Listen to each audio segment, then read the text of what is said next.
So, ladies and gentlemen, when I look at 2019 and the sort of new world disorder that Adil hinted upon in his last year's address, and he would definitely perhaps be building upon it. And in alphabetical order, I just compiled a list of countries where we had either some sort of violent or non-violent protests going on during the last couple of months, and some of those protests they are still occurring. So I started with Algeria, then Bolivia, then Britain, then Catalonia, Chile, Ecuador, France, Guinea, Haiti, Honduras, Hong Kong, India, Iran, Iraq, Kazakhstan, Lebanon, and we also had Maulana Fazlur Rahman here. So Pakistan is also among those. I might have missed a few of those countries, but there is some sort of agitation going on, some sort of protest going on, and some sort of lack of contentness going on in most part of the world. And then I tried to think through some of the last decades, and it seems perhaps 2019 is one of those few years when we saw these mass uprising in most of the countries. Even in Arab Springs, it was just confined to few Arab countries, and it had some peculiar reasons behind it. But this time when I tried to develop some sort of link between the ongoing protest, the link between this lack of content in these countries. So there are, I think, two common threads that one can think of.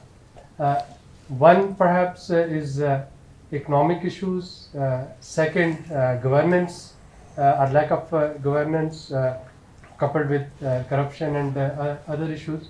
And if you also include the climate change movement in it that started from Sweden, so the climate change, it looks as a third issue that is not troubling most of the inhabitants of the planet Earth.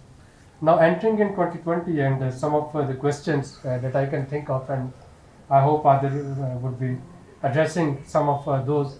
So looking at some of the actors and factors for 2020, one of the questions that automatically comes to mind, will Trump be re-elected in 2020? So whether we will have another era of Trump.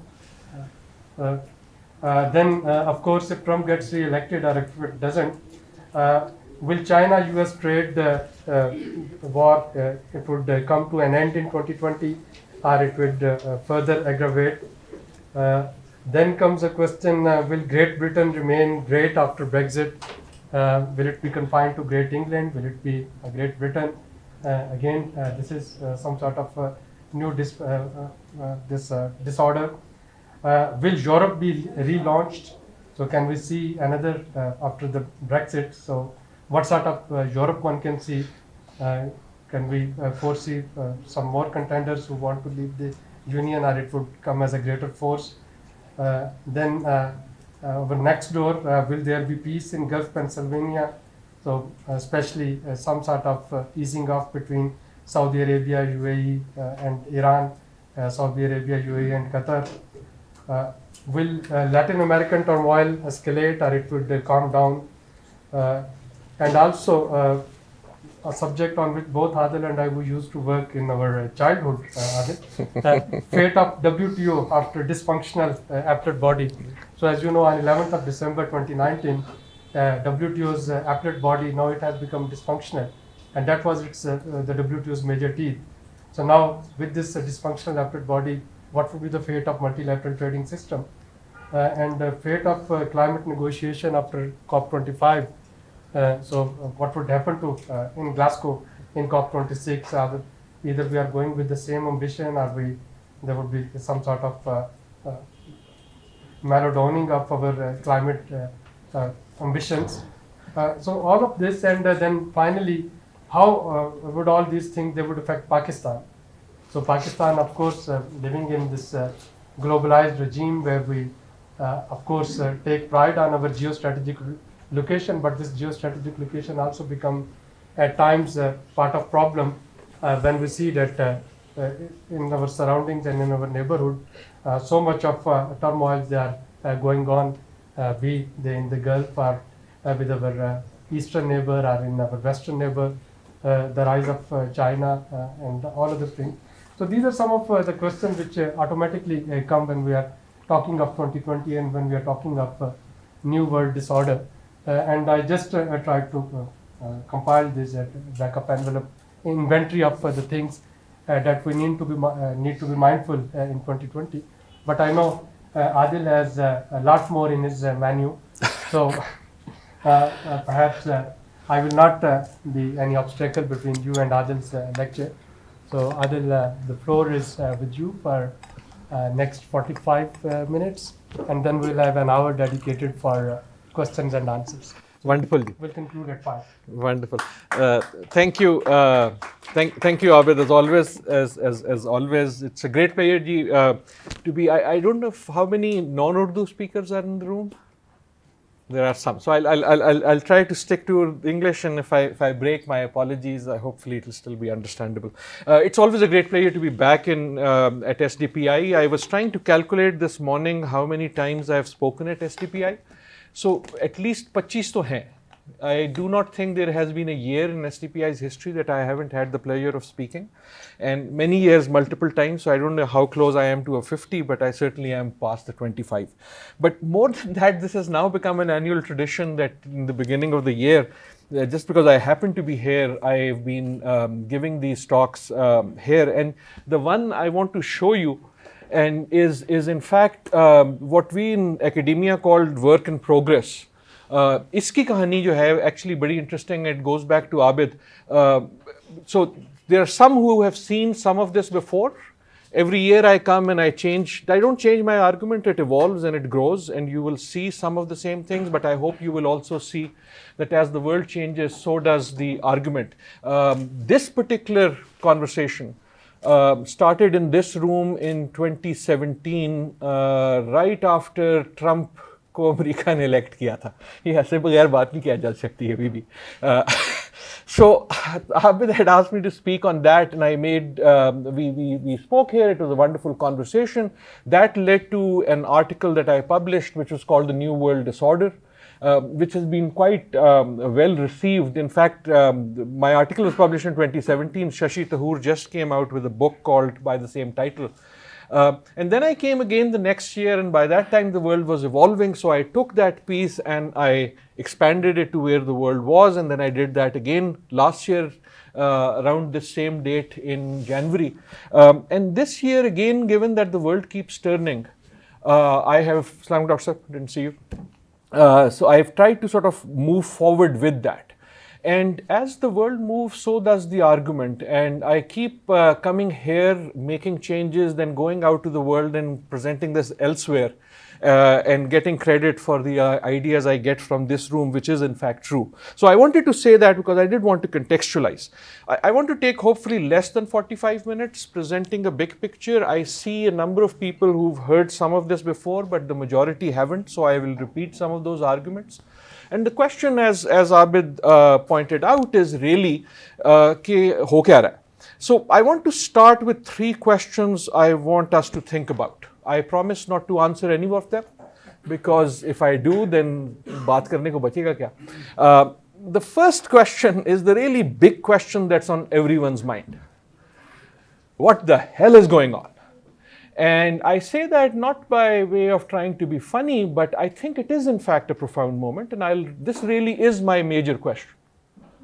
That in fact a certain stability in the global order, it's not that the global order is ever without change, but there is a sense of predictability, at least since the 1940s, since the Second World War. There is at least a framework. In fact, I've been arguing recently that future historians, actually not even future historians, maybe we will argue very soon that the Cold War was the good old days. We will actually look, and I think some have already started looking, as the Cold War as the time of stability and nice peace. Like, Do Chaudhary the, they were 2 big powers. They had kind of made a framework for the world. Everyone kind of bought into that. You could choose a side. You knew how the dynamics would work. You knew how far a conflict could go. You knew what the levers of change would be once any one of them oversteps. But there was a certain amount of predictability in the Cold War, which at that time we might have thought that this is the worst thing. But in fact, it is, historically speaking, in the 10,000 year history type framework, was actually a fairly stable time where this balance had evolved. And we are back into a moment of flux. So this, what the hell is happening, is not a rhetorical device. It is, in fact, I would say, the big question that is on everyone's mind. Certainly on those who look at global processes, but everyone else. Because our standard ways of understanding the world, who is good, who is bad, what is, Safi Sahib is here, very kind of you. We were talking yesterday, who is east, who is west, what is left, what is right. I don't know what left is anymore. I go to China, I believe it's a communist country. I don't see what communism means in the sense that I grew up with. I go to the US and I don't see the ideological right. I don't know what's the difference between a Donald Trump and a Democrat in terms of policy of left and right. Maybe there are some parts in Europe where left and right still exist, but not to very grave extent. So our analytical frameworks by which we had organized knowledge are in fact themselves in question. So I've said too much on that, but that is question one. What the hell is happening? The second is this a blip? Is this a perfect storm? Or is this the new normal? The first time I posed this question 3 years ago, I was not sure. Now more and more I'm thinking it is the third. Blip means that something happens, एक वक्त आता है और ठा करके कुछ थोड़ी चीज होती है, lightning strikes. That's the blip. Something happens in a moment, it's just that moment and then it will go away. Earthquake is usually a blip, right? It shakes you, but you know that after that things become, right? Is it a perfect storm? There are times in history, there are times in life when a lot of forces converge at the same time, and because of that, world affairs move in a particular way because there are a number of things happening. And a new normal is that something changes and changes to a new state. What is normal becomes different. This happens in economics, this happens in the global economy, this happens in politics, this happens in our personal life. So what are we living through? Over these 5 years that I have been trying to think about this, I am more and more thinking that we are maybe not at a new normal, but the old normal ain't coming back. That this is not that inertia ki ye वापस spring जो है वापस आ जाएगा.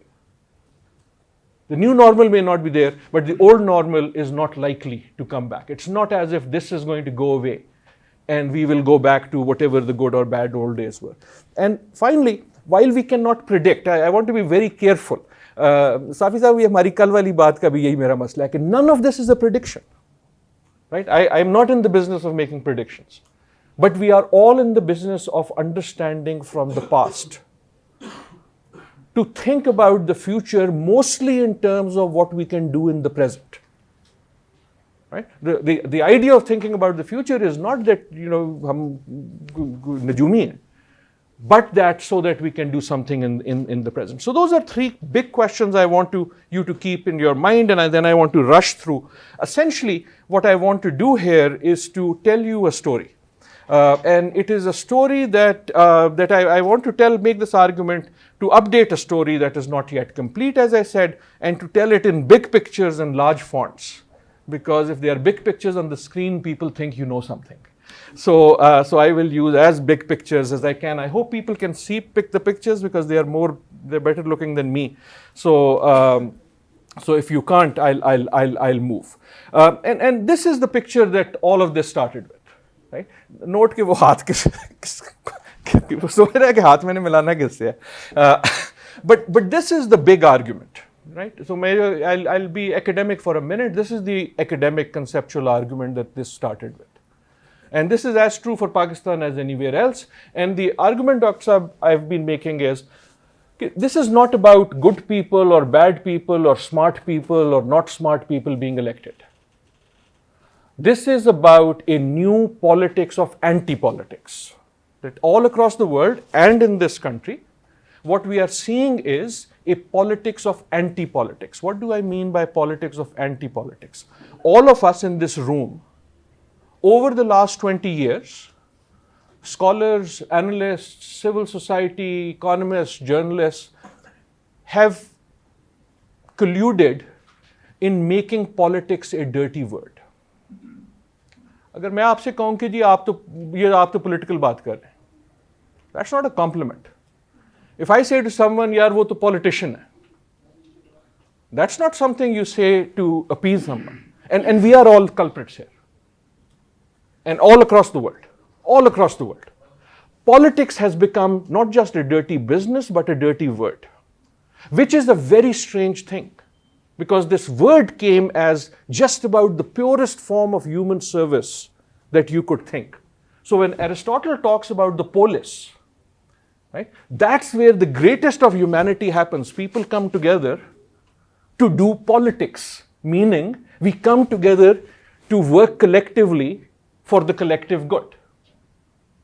And from that, we came to a position where not just the word politics, but the act of being political became a bad thing. Now, I should be very clear, a lot of this has to do with the politicians themselves. उनकी हरकतों की भी करतूत भी तो ऐसे थे ना, right? So a lot of it all across the world.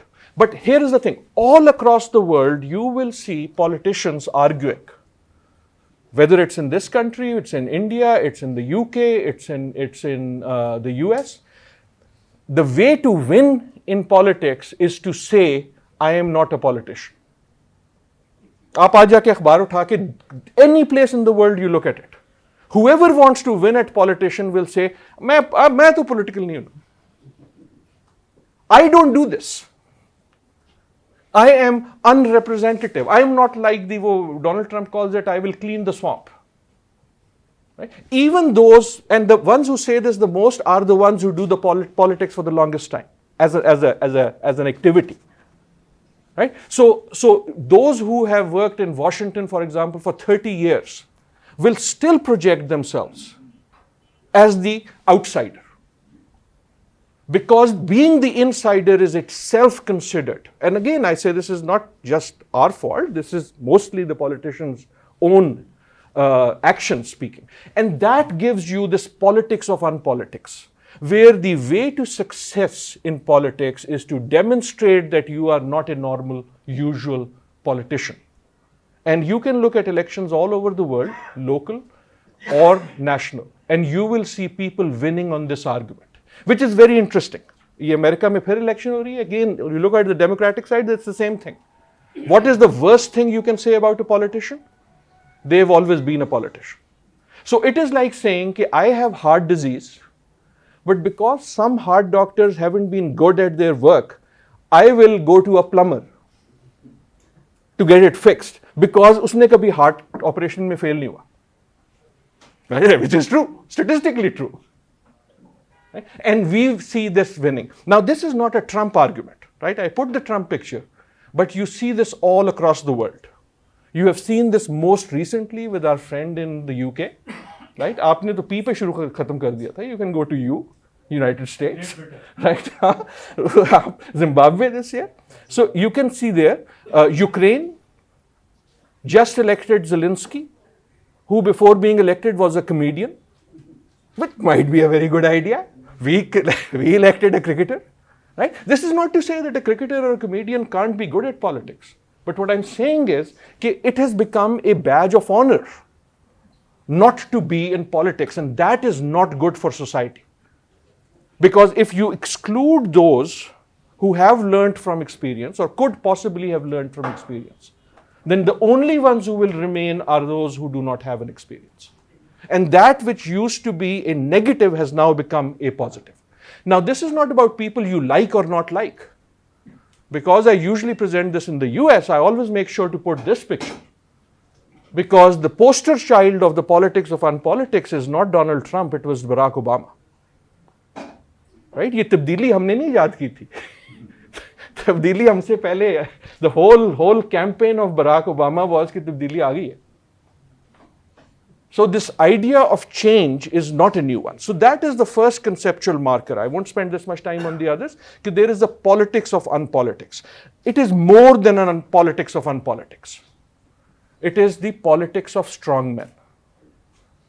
And this is the one that over these 3 years has become more and more clear. The first time I put it, I only put this partly to be funny, but it's not funny. All across the world, there is a politics of strong men. And strongman is a political science term. Strongman is the type of leader for whom not just having strength, but the application of strength is strength. मैं चौधरी हूं, मैं ताकतवर सिर्फ तब हूं जब मैं अपनी ताकत तुम्हें दिखाऊं. Your believing that I am strong is not good enough. I need to slap you.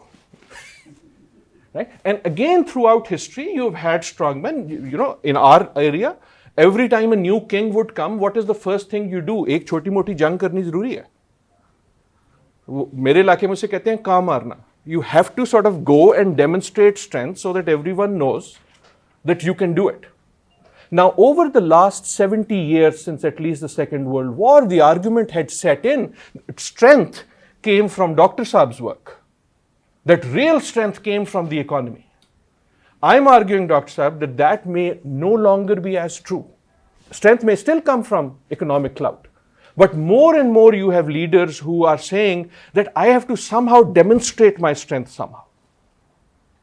Right? Thoda sa Pulwama maine kahin karna hai. And this picture is a wonderful one. This was, do people know the history of this picture? Ye galti ki picture nahi hai. This was the New Year card that Putin sent to world leaders all across the world. This is Mr. Putin. This is Mr. Putin.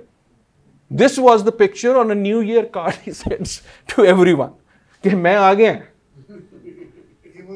घोड़ा भी है तो कमीज भी कोई नहीं. Right? So the point, he's supposedly a good horse rider. But the point is, it is a demonstration. This is not a mistake. This is not a mistake. But it's not just Mr. Putin. Right? Again, all of these things, my argument is these are global trends. If they were in 1-2 countries, then you don't need to worry about that. All across the world, there is a rise of strong men. Strong men is not a bad thing. Right? The people you remember in history are mostly strong men. Whether it's Mr. Xi in China, the strongest leader that China has seen certainly since Mao. Whether it is in the Middle East, whether it is MBS, whether it is CC, I mean the list, इसमें तो इतनी तस्वीरें हो सकती हैं कि I can spend the whole time just putting these photographs. Whether it is Mr. Erdogan, everywhere across the world, you get these strong men. And at some point, you don't even know कि ये picture जो है Donald Trump की है कि Kim Il-sung की है. Right? But again, I'm not making a political point here. I am saying, and again, let me be very clear on this. I'm not saying this is different from much of the 70 years. In the 70 years, we've seen many strong men. But the ones I showed you are not Mugabe in Zimbabwe. They are not Gaddafi in Libya. These strong men are being elected because voters across the world want strong men. The last century's model of a strong man was someone who through strength takes over control. Ziaul Haq. These are people where the public is saying, we want a Chaudhry which is bigger than the Chaudhry of the other Mullah. There is a demand because of globalization for a certain type of leader. And again, you can look at our own country. This is not about this party or that party. There is a demand for, you can see it in our neighborhood, but I want to stick to the neighborhood for some other thing. So the second point is this politics of strong men. But it's not simply a politics of strong men, it is also a politics of what I call ultra-nationalism. Again, not good or bad. You see this across the globe. I put Mr. Modi because he is the most recognizable symbol of it, not just in Pakistan now, but anywhere else. But you see this rise of nationalism in a Trump. You see this rise of nationalism in Mr. Boris Johnson. Right? That picture of Mr. Boris Johnson, but he's holding the British flag. right? Not just holding it because it's there, but demonstrating. So there is this rise. And again, in the paper and the conceptual work, I point out that there are reasons for this. Part of the reasons are that in the era of globalization, we are all threatened for our identity. Just like आपका फुफा और आपका दादा gets worried कि जी internet की वजह से हमारे रवायात खत्म हो जाएंगी, our traditions will go away, right? When you get globalization, we are immediately threatened that the identity that is R will somehow get lost. Nations do the same. And when you feel that your identity will be lost, you latch on to those markers of your identity that you don't want to be losing, whether they are identity of language or dress or food, right? Note how much people talk about not just food, but food as nationalistic. Right? I keep joking about it, ye biryani versus pulao. ये खाली मजाक नहीं है, अच्छा मजाक है, but it's a marker of identity. Karachi versus Lahore. Now, this is not to say it wasn't there before, but you see it at a global politics level at a higher rate and more across the world, running across. The biggest and most important of this. Again, across the countries. The picture I have put, of all the pictures I have put, the picture that makes me more afraid, which is why I put this picture on the politics of fear. People know who this is? No, not Bolsonaro. Philippines. Duterte. Ji, bilkul. He's also like that. I could have put Bolsonaro in Brazil. But this is Duterte in Philippines. There is a politics of fear. And again, a politics of fear that is different from the last century in most parts, because usually the politics of fear comes later. Mr. Mugabe did not come by saying, I will make you afraid. He came, became an autocrat, and then did the things he did. Right? Politics of fear was usually related to military dictators, for example. High-handedness of someone who would usurp. Politics of fear is now being seen as actually a campaigning slogan. So Mr. Duterte comes partly on the argument, I will come and I will put fear into the life of drug dealers. Goes on television and says to the police, if you find someone you think is involved in drugs, shoot them, don't worry, I know there is a law against doing that, but I will pardon you. TV pe kya? Right? And you see this in the fear of speech, you see this in the fear of demonstration, you see this in the fear of Muslim ban, you see this in all fear of immigration policy, right? But policy after policy, trade wars, policy after policy, fear becomes, as opposed to the negotiated settlement, an instrument of public policy, and voters, again, you and me, in fact, celebrate leaders. Mr. Duterte is immensely popular. Bolsonaro is immensely popular. Right? Bolsonaro comes exactly on the same sort of thing. So all of this by way of, that was part one. The others will go, this is now the new part. So those part you've heard. The part I was making till last year was that there is this new politics emerging, and this politics is not just new, it is global. You see this across the world. And that this politics is not just global, it is in fact being demanded by voters. One thing which I forgot I should say, remember the pictures of strongmen. So in the paper that I wrote, I did a back of the envelope calculation. Think of this, some of you have heard this, but this to me is the most telling thing. At that time, and now it is more because Brazil is also in that camp, and as is Mexico probably.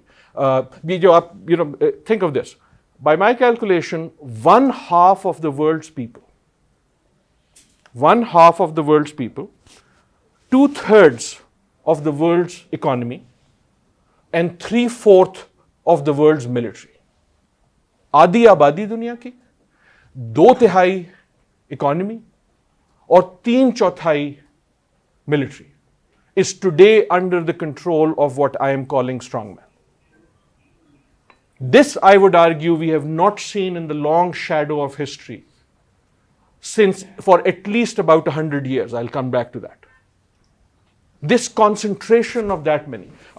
You can look at US, you can look at China, you can look at Saudi Arabia, you can look at Turkey, you can look at Russia, you can look at Poland, you can look at Hungary, you can look at Brazil, you can look at even Mexico, though not really, you can certainly look at India. Right Pakistan से इसलिए दूर रह रहे हूँ आप अपना खाना खुद पुर कर लें अपनी पॉलिटिक्स पे right I leave to you I just show you the large scale but by whatever way you calculate half the world's people, 2/3 the world's money, 3/4 the world's guns are now with leaders who you would classically define. Strongman is कि छोटी मोटी जंग तो ठीक होती है यार जंग लड़े बगैर अगर आप चले गए तो आपको कौन याद रखेगा तारीख How many historical figures do you remember who've done that? So that is not a pretty picture. Now where this picture gets much more murky, this is the newer part. This is where my slides have changed from previous years, this particular one. At the same time, not surprisingly, but very tellingly, I would argue, you also see this much higher level of a demonstration of anger. I haven't brought in technology, but a lot of this has to do with technology, especially these phones that we go with and so on and so forth, in good ways as well as bad. Right? So all across the world, you see a lot of demonstration. You saw the Arab Spring before. The ultra-right, the white supremacy protests in Charlottesville, USA. You see anger on the streets, is what I'm talking about. You see anger on the streets in Hong Kong, where you didn't expect it. You see anger on the streets in India. You see anger in the streets in Argentina. You see anger in the streets in Lebanon. You see anger in the streets in Hungary. You see anger in the street in London with Extinction Rebellion, Environment Wala. You mentioned Fazlur Rahman. You can mention the student, you see anger in the street with Aruj, student movement. You see it with PTM. You see it with PTI. Right? Lahore ke jalse mein, Fazlur Rahman ke jalse mein, PTM ke jalse mein, I know I'm going to get into trouble. PTM ke jalse mein, student movement ke jalse mein, koi farak nahi hai. Only the issues are different. The people are exactly the same. They're young, angry people. Right? The issues change across this world. You see it in Greta, in our world. Right? And therefore, what I am saying is that what you are seeing is this spontaneous combustion across the globe. आप map लगाएं और pin लगाना शुरू कर देते हैं. And you will fill the map of youth anger. Right? Again, मैं डराने की बात नहीं. This is very good. This is democratic. This is young people saying we want a say in politics. And we very often in each of these countries immediately start talking about the issue that they are concerned about. Right? Why did I mention Fazlur Rahman? Partly because Abid did, partly if you think the picture I was trying to find वो मुझे मिली नहीं. जब मिलेगी मैं डाल दूंगा. Remember when Fazlur Rahman had his dharna here?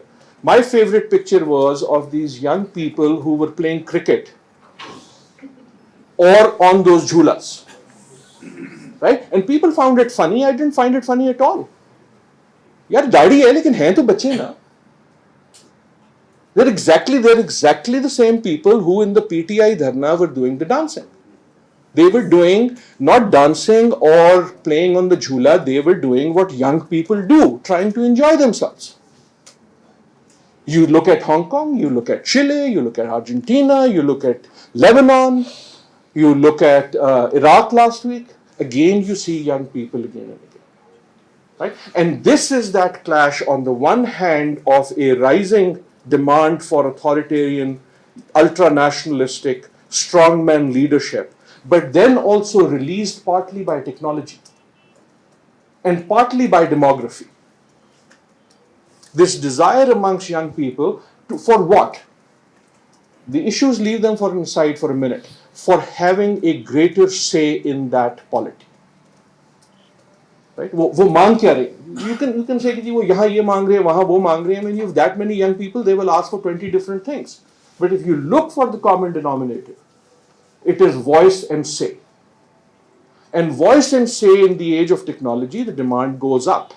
Because now if I am a young person in Burkina Faso or Burewala, I know what is happening in Brazil and Barcelona. And my metric of how much say I need to have in society is not based on the tradition of Burkina Faso or Burewala. It is based on a new global standard of voice and say. right? And that to me is sort of this new part of the puzzle that I'm putting. I'll put one graph from this work that we had done on youth in Pakistan to just suggest sort of what this means, why this is happening. Pakistan is a particularly good case. We are a particularly young country. Out of every 3 people in Pakistan, 2 are under 30. Put every Pakistani in a line. Out of every 3, 2 will be under 30 years of age.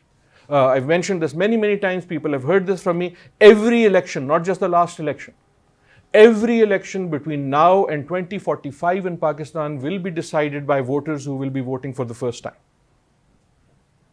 Because between now and 2045, Pakistan continues to become a younger country. After that, we will do a report on aging, because Pakistan will, like other countries, become an aging country. This was this experiment. I won't go too much into it, but it's one of the there were very many young, bright people who did this, but I got to put my name on their work. What we did was we said, कि यार ये करते हैं कि imagine कि in one room you can get 100 Pakistanis who are somehow exactly representative of all of Pakistan. I'll be brief and I'll wrap up. So this is slightly tangential, but I don't think, because we are in Pakistan, I think it's important. So what we did was we said, yeah, let's do this thought experiment. If you could find an exactly representative sample of Pakistanis, 100 young Pakistanis between 15 and 29 years of age, that was our definition of young, 15 se 29 saal. Right? 15 and 29. And you could find 100 Pakistanis in a room who are exactly representative of how Pakistan actually is. What would that room look like? Right? How might that room look? So we looked at all the statistics, our own surveys and stuff, and we tried to construct that room. And this is what the room looked like. Some things are very simple. 55 of them would live in Punjab.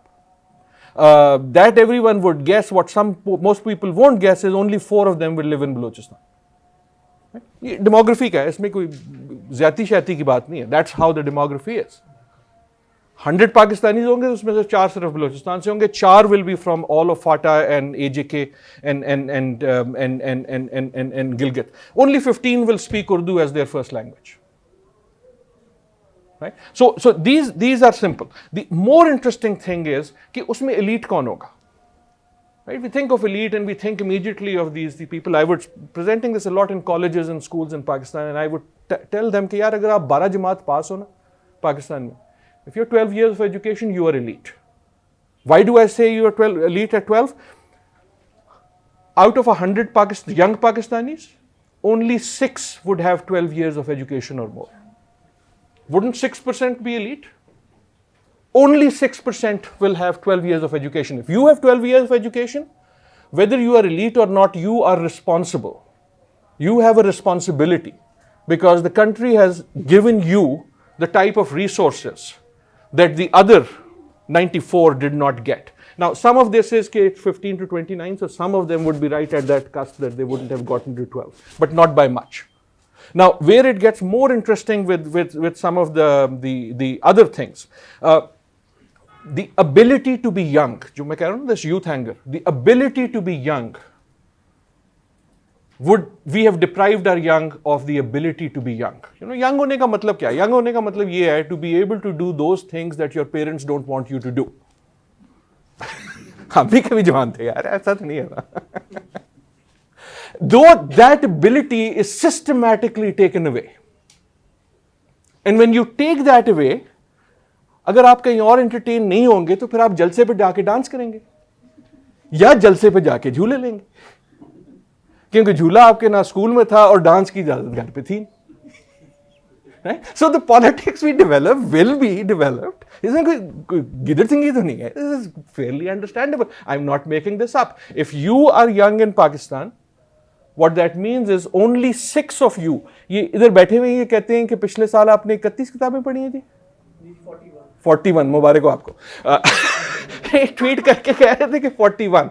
Here is जिस मुल्क में आपने 41 किताबें एक साल में पढ़ ली हैं, only 6 out of 100 young Pakistanis will have access to a library. Access to a library का मतलब ये नहीं है कि वो यूज करते हैं. Access to a library का मतलब ये है कि if they want to, they could use a library. वो डांस वाली बात मैं मजाक नहीं कर रहा. Out of 100 Pakistanis, only 7 will have access to any sort of sports facility. Now you can imagine in your head कि young होने का क्या मतलब है. आपने पढ़ाकू वाले से किताब ले ली, खलंदड़े से स्पोर्ट्स ले ली, मेरे से बाकी चीजें भी ले ली, तो बीच में बचा क्या फिर? Right? So this is a very, very serious sort of type of finding that what we are saying is this ability to only one will have a car, that's not surviving, that's not surprising. 52 will have a mobile phone, that's not surprising. One of my favorites, I'll end with this because this is not on youth, but I want to keep it on this disorder. This is a Pakistan picture, but it's not just a Pakistan picture. In different places it's for different reasons, but in many places it is for this reason. There is a large number of youth. They want to be young, but the meaning of being young and the type of political voice that you think you expect and deserve has changed, and technology has given you the ability to assert that voice. Right? जब आप Muslim League में थे in 1946 and you were young, to do a jalsa you had to be at Islamia College or government college or Aligarh. That's why Jinnah Sahab was going those places. Or when Mr. Bhutto, which was a youth movement, Mujibur Rahman was a youth movement. Right? Every major change has been a youth movement. What has changed? What has changed is at that point, to organize a large number of young people, you needed an organizational platform. Whether it was the unions, whether it was institutions. Now what you need is Facebook. Right? So the tools of organization have changed. And that goes back to this point of not just the youth anger, because I don't think it is anger. Even though I use that word, it is not anger. It is a demand for voice. Right? So Greta ki tasveer chali gayi hai. For those of us who work on climate, what Greta is saying is she's not angry. She is saying कि यार Khalid Saab, you knew, you're no longer young, I'm sorry, you knew about the climate. You cannot take the excuse that a previous generation did. You knew the problem was coming, you knew that you had the resources, and you chose not to do anything. And therefore you are saddling my generation, not mine, Greta's, with a cost of your inaction. Again, I would argue in the Pakistan case, the political argument is the same. When they talk about corruption or these other things, what they are saying is you didn't do your job. Right? I won't go back to the circle. One of my favorite one was, this was we asked in our surveys across Pakistan, every district, FATA, GB, everything. Do you expect your future to be better than your parents? Do you expect your future to be better than your parents? And just under 70% said yes. And when I talk to my political friends, I say that doesn't mean that they are optimistic. That means they are demanding that they expect their future to be better. They expect, like Greta expects that you will leave a clean environment and clean climate change for her. They expect that you will leave a clean politics, a decent life for the young, right? So first piece of the puzzle, politics. Second piece of the puzzle, young people, and in some ways those are final and last piece, and I promise I won't take that long, but this is very close to my heart, this thing about truth. Right? The first time when Abid asked me to speak, we were talking about sort of the death of truth and fake news and so on and so forth. So lots of people talk about that. I don't want to go there because all of you know much more about that. आप में से बहुत सारे fake news देखी होगी, कुछ ने बनाई होगी, वो कुछ ने एक दूसरे पे ट्विटर पे गालियाँ की होंगी, ये सारी गेमें जो है ना आजकल हमारी ज़िंदगी का हिस्सा है. So let me not go there. Let me take actually my own stuff, and this is the introspection part. And I'm going to surprise you by what I'm going to talk about with truth. And that is the work that Abid has done all his life. I've done all my life, this climate change and environment. And this thing that Greta is saying, which she is right, कि you knew. आपको ये भी पता था कि हो क्या रहा है, और आपको ये भी पता था कि आप कुछ कर नहीं रहे. You knew what was about to come, and you knew that you didn't intend to do anything about it. The lie of Paris, was the false hope that it gave to the rest of the world when everyone knew that we were not serious about doing anything. Those leaders were very interested in getting their photograph taken. They knew then and there that they were not going to implement. Right? I'm being very harsh on my own Kabila here. But here is where climate is. This is a graph some people would have seen. This is the actual climate of the world since 1850. Oops, sorry, yeah. ये grow कर रहा है. Since 1850 you see that thing growing, and what you see there is actual temperature for every month. ये climate वाले मजाक नहीं कर रहे. This is actual global recorded temperature. This is not future projection. That first red circle is 1.5. The thing they keep saying they will reach, they will not. It is a lie. I hope they do. I hope I'm wrong. I can tell you scientifically it is not possible anymore. Well, it's possible, but it's absolutely not likely. What's the reference on the right? On the right, sir? So every month, and that is net global temperature change, right? Global temperature, not local. Islamabad mein humne sardi dekhi hai 4 din. But if you see that is 2016. Dr. Saab, if I were able to increase that to 2019, that yellow line at the end would have crossed 1.5 4 times. Now that doesn't mean average has gone there because it's per month. Now, like Dr. Saab, you will say ki that is fine, that is global temperature, but I don't live on a globe, I live in Islamabad. Or I live in Lahore, or I live in Mardan, or I live in Charsadda. So, what does this mean? Same data, actual recorded data for the world, not for global average, but for local average, as far as we know, since 1850.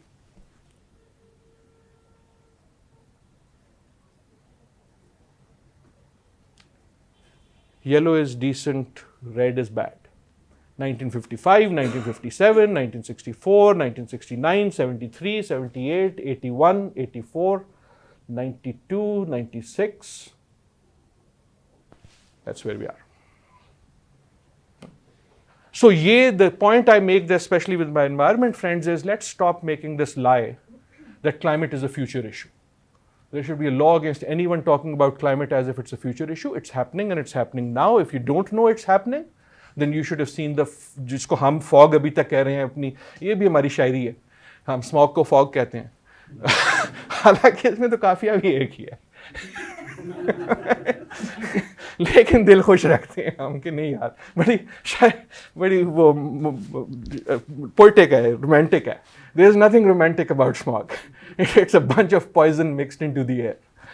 There's nothing romantic about smog. There's nothing romantic about the fact that 300 people die in Karachi because of heat, even at a level of heat where they shouldn't die. There's nothing romantic about the fact that in the Sundarbans the shrimp cannot be cultivated anymore in Bangladesh. There's nothing romantic about that. There's nothing romantic about the fact that Pakistan's food productivity is likely to go down significantly in the next 30 years. Right? So all of these things are happening now. Why do I put this with the global world disorder?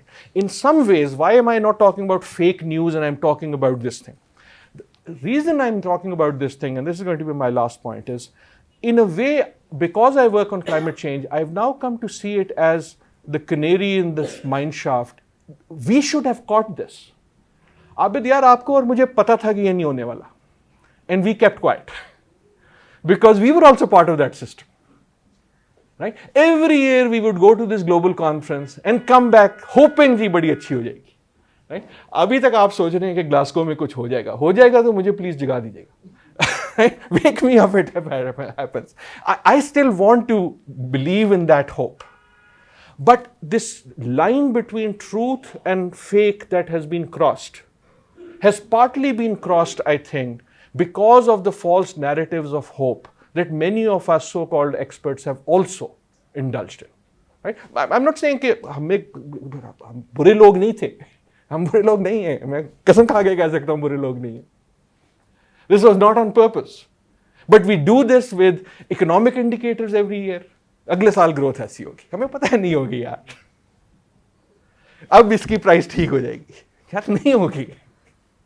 But part of it is hope, and part of it is the lack of experience and the ability to call is. I'm saying too much. By the way, अगर किसी ने ये देखा है ये वाला इसकी अब you find socks in this design, you find ties in this design. Do you know what this design is? We've become very good at creating graphs. This is actually the world data, Dr. Saab, for climate. This picture at the back, this very colorful design, it's every year. Published by University of Chicago ka scientist Becker something is the name, right? And that's what they are. So this 1.5 is not going to happen. But the point I'm saying is that this line between truth and non-truth, and again, if you think about that youth anger and Greta in particular, because this is an environmental institute, that is what is getting them angry. That is getting them that sort of this self-palliation that we had is no longer working. Last slide, and I promise to shut up after this. Why do I put this slide? Right? Why do I put this slide? And this is also this new stuff since last time. You had not seen this slide. Anyone wants to guess what this slide is? 1913. So the more, as a bit of a student of history, the more I look at this, the more the world looks like not the world of 2000, but the world of 1913. Right? So look back at 1913. You have this conflation of strongmen. You have a great power. अभी तो Great Britain की बात हो रही है, तब तो वो sun नहीं set करता था. That everyone knows is not going to remain as great as it was. You have an emerging power, जो पर तोल रही है. In fact, you have more than one, just like now. You have the Germans who are rising, but you also have the Russian empire, right? Now, this is again not about politics. This is about where the world was. Not just that, technology. You might think you live in a great technological age. हम तो कुछ है ही नहीं. You know, this internet is nothing compared to the type of great revolution that is happening in the world at the turn of the last century. Right? The internet doesn't even compare to the coming of the steam engine, the coming of the light bulb.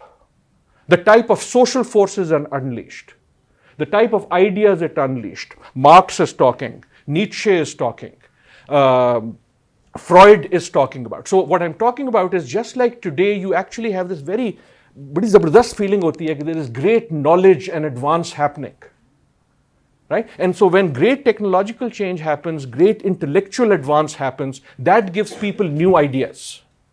And the same was reflective then. None of this is prediction. This is not to say that we are at the cusp of another great war. But this is to say that the same type of turmoil and chaos that shifted the great world from a normal, right? उसके वक्त normal क्या था? Normal was you have to have a king. मुल्क के पास king नहीं होता था, वो किराए पे ले लेता था. I'm not joking.